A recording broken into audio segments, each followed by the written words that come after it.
Where are we, do you think, in terms of a kind of world order?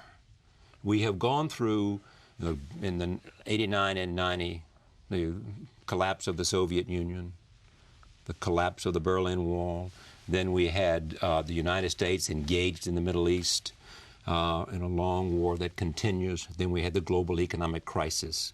So many people say, what is going to come out of this?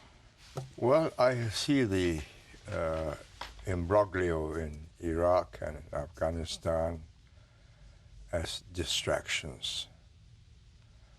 It's not going to change the world, whatever happens to Iraq or Afghanistan, because the major changes that are taking place is the recovery of China and to a lesser extent of India, the places they occupied 2 centuries or 3 centuries ago before Western colonization blanketed them.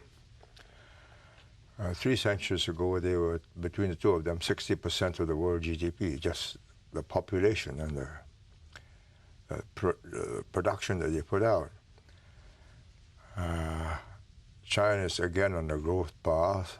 She's now a member of WTO.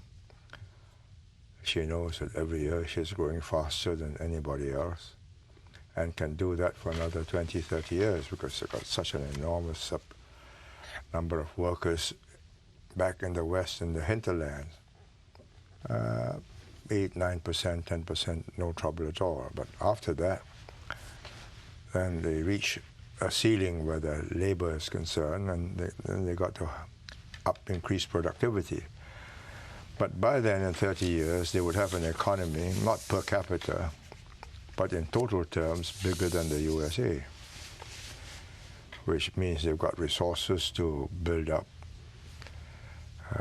political, strategic, and other influence. And in fact, in anticipation of that, people already treat her differently because they know that this is going to be a big fellow around the block.